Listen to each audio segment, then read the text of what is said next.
Get ready, because what you are about to witness is pure audacity. Breaking into a cop car? This defendant did not just cross the line, he launched over it with a Glock in hand. And what happens next will leave even seasoned court watchers stunned. You thought you were pretty bad breaking into a cop's car, didn't you? That is some nerve. I mean, seriously, you're the second person I've had in 11 years that has had the nerve to do that. All right, sir, you're Bryce Thomas. And Mr.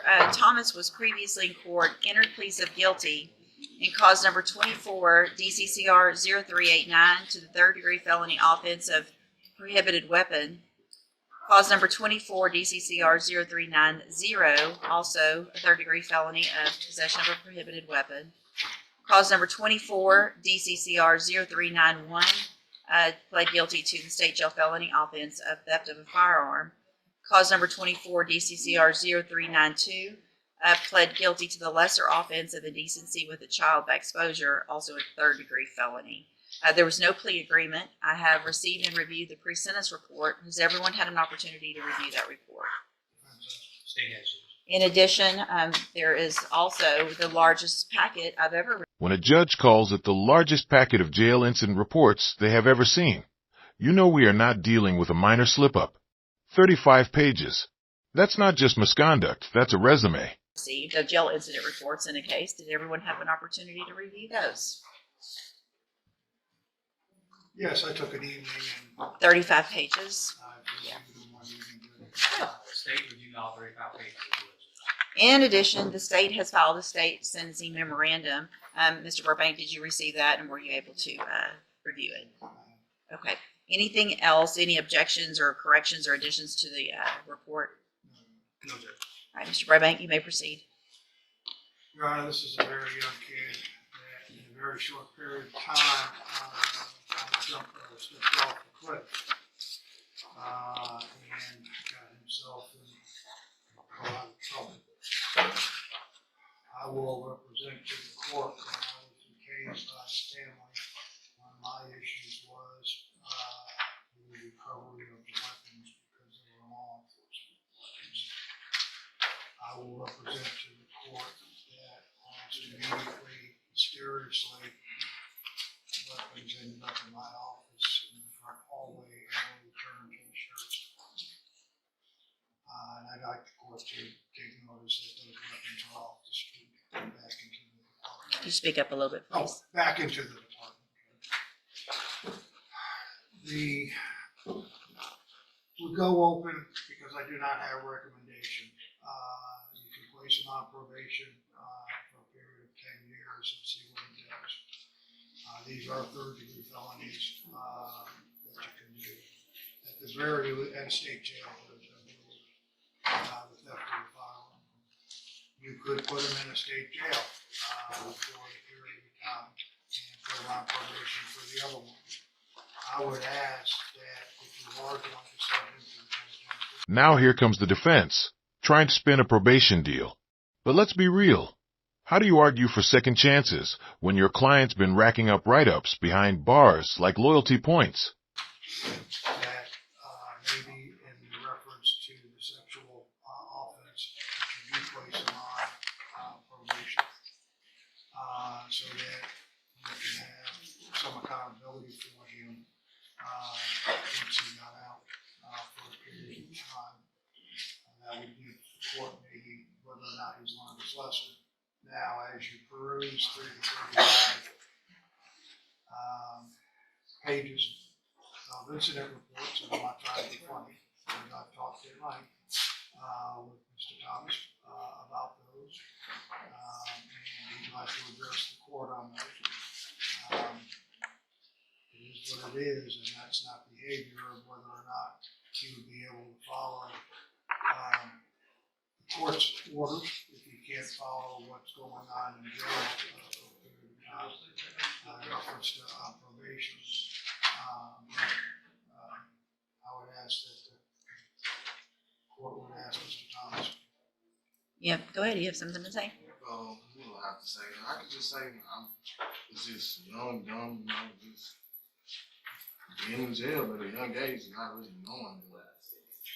Like, I write-ups Yeah, but once you get several write-ups, I mean, the whole point of growing up is to learn from your mistakes. Yes, ma'am. So if you keep getting write-ups, then you can't just say I'm young and dumb. So I keep getting write-ups. I don't disagree that you're young and dumb, but this is ridiculous. Like, I mean, I know our jail cannot wait for you to get out. Cannot wait. Mr. Coleman? Yes, Your Honor, I'll be brief since I put everything, I made the state's position clear and I've sent some memorandum.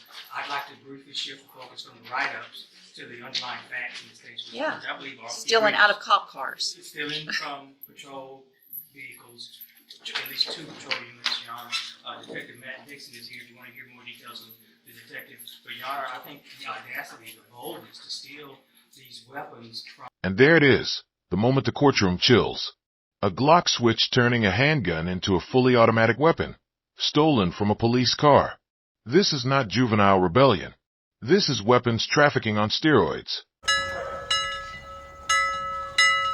a police car goes to show what exactly the nature of this defendant is and what we're dealing with here. And even more than that, Judge, it appears from the underlying facts that the defendant may be implicated in a series of car burglaries. We've got a Glock switch that converted one of those weapons into a fully automatic weapon. He was conspiring with another juvenile, a 16-year-old, to steal the weapons, which a photograph is attached to my sentencing memorandum. If you've seen it, this was nothing less than an arsenal that these kids have managed, Judge. I shudder to think what could have become of these weapons if they would end up in the hands of other criminals, if they could have been used against law enforcement. Your Honor, long gone are the days where there's a low caliber Saturday night special that these kids use, in some type of a crime. They are loaded for bear with fully automatic weapons. I'd ask the court to make an example out of this defendant. He benefits from not having a criminal history to speak of, but Your Honor, this is beyond the pale. I'd ask you to send him, do 2 things, a split sentence in this case. Sentence him to prison for what he's done, and then following that, a consecutive probation period so that we can continue to monitor him and supervise him after he's released from prison. Thank you, Your Honor. So I wanted to make sure, Mr. Coleman, I've done this type of sentencing that you're asking for on some different cases. I think the probation period, if I sentence him to probation today, I don't know that I can make that consecutive. So I think I believe you can, Judge, and if you need to recess this proceeding, I can get you case law in pretty short order. I think because when would it start? it will start after he finishes his period of incarceration. Okay. So whatever I give him, if I do prison, and then I say it's consecutive with a probation, it doesn't matter if it's a straight or a. I don't believe so either, Judge. But again, I'm happy to get you some case law. No. I appreciate the idea. Again, we've done it sometimes. I mean,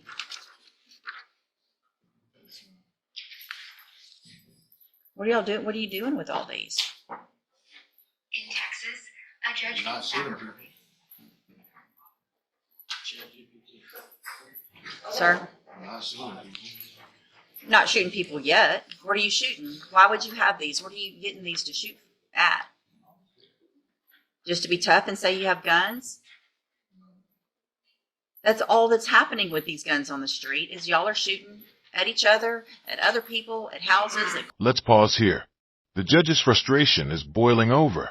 These are not hunting rifles or collector's items. These are military-grade street guns. And the question she just asked? It cuts deeper than any sentence. What are you even doing with these? Cars, whatever. There's no reason to have these kind of guns. These aren't hunting guns, right? You're not going to shoot a deer. Do you hunt? I do. Do I you? have before, but Have you? Which one of these is your hunting gun? none of those.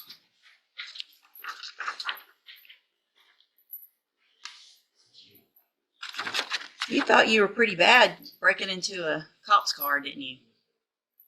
That is some nerve. I mean, seriously, you're the second person I've had in 11 years that has had the nerve to do that.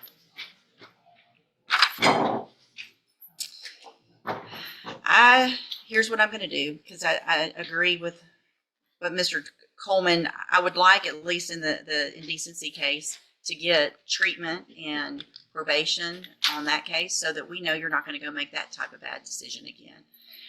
But I'm not giving you probation on everything. You're going to, you want to change your life and do better and not be young and dumb, you're going to have some time to figure that out. So in cause number 24, DCCR 0389, I'm going to find that you entered your plea of guilty freely and voluntarily, find sufficient evidence to find you guilty, and at this time find you guilty of possession of a prohibited weapon. Mr. Coleman actually asked me to sentence you to 5 years. I don't think that's enough. I'm going to sentence you in that case to 7 years in the institutional division of the Texas Department of Corrections. You'll receive credit on that sentence for any time you've been in custody, and part of the reason I made it lengthier is because you have been in custody so long, and a 5-year sentence really isn't going to amount to much. Cause number 24, DCCR 0390, also find sufficient evidence to find you guilty, and at this time find you guilty of possession of a prohibited weapon. Sentence you to a term of 7 years in the institutional division of the Texas Department of Corrections. You will also receive credit on that sentence for any time that you've been in custody that the law gives you the right to receive. In cause number 24, DCCR 0391, find sufficient evidence to find you guilty, and at this time find you guilty of the state jail felony offense of theft of a firearm. Sentence you to a term of 2 years in the state jail prison. You will receive credit on that sentence for any time that you've been in custody that the law gives you the right to receive. Then in cause number 24, DCCR 0392, find sufficient evidence to find you guilty. However, in that case, I'm going to defer all proceedings, place you on probation. No, that's the third. I'm going to find you guilty of that offense, sentence you to a term of 10 years in the institutional division, but I'm going to suspend that and place you on probation for 10 years. Can I address the court on that? Mm-hmm. With the deferred, though, with the registration, it would, if he did comply after he got out, that he may have a chance instead of a conviction. He's already got 3 convictions. Well, A fourth. I understand that, but a sexual, kind of, May I respond, Judge? That is a reduced charge. I agree. I'd like to point that out. Can I give a straight on indecency though? Hold on. I think it has to be deferred. Hold on. Yeah, it has to be deferred. Okay, so I'm going to go back in that cause number, which ends in 0392. Find sufficient evidence to find you guilty. However, I'm going to defer all proceedings, and I'm going to place you on probation for 10 years. That will run consecutively to the other cases. So that probation does not start until you get out of prison. Then, if you violate that probation, you could be sentenced up to 10 years in that case. So you're going to be under supervision or in custody for a very long time. So if you really want to change your ways, you're going to have every opportunity to do that. If you don't, you're going to end up... By this point, the judge is not just handing down sentences. She's building a wall of accountability. Prison first, then 10 years probation. This is not just about punishment. It's about keeping society safe, long after release. Number one, you're probably not going to make parole if you keep acting like you've been acting here. If you get to prison and you act like this, you're not going to make your parole. You're going to do that whole 7 years. That's going to be up to you.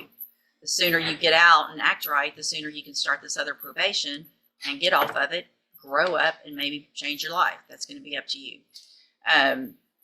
On that deferred, I am going to order a $500 fine that you follow all of the conditions of probation. That's going to include sex offender treatment, going to whatever classes are necessary, staying clean, not getting in any trouble, all of those kinds of things. Do you understand? Mr. Coleman? Your Honor, is there a deadly weapon finding option with these weapons? I don't think so. Okay. Okay. Unless you can, I don't think that's, We didn't allege it. well, and they're not, possession of a prohibited in the 3G, so I don't think we can. Okay. Yeah.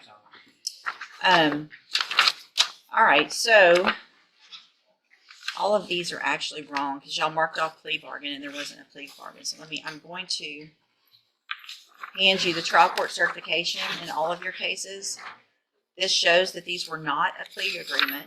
it was a plea agreement, Judge, because there's a, no. Oh, there because was an unauthorized use that we agreed would be dismissed. And also the lesser offense in that, so there was consideration taken, so this was an agreement, at least for those reductions. Okay, so you have waived your right to appeal.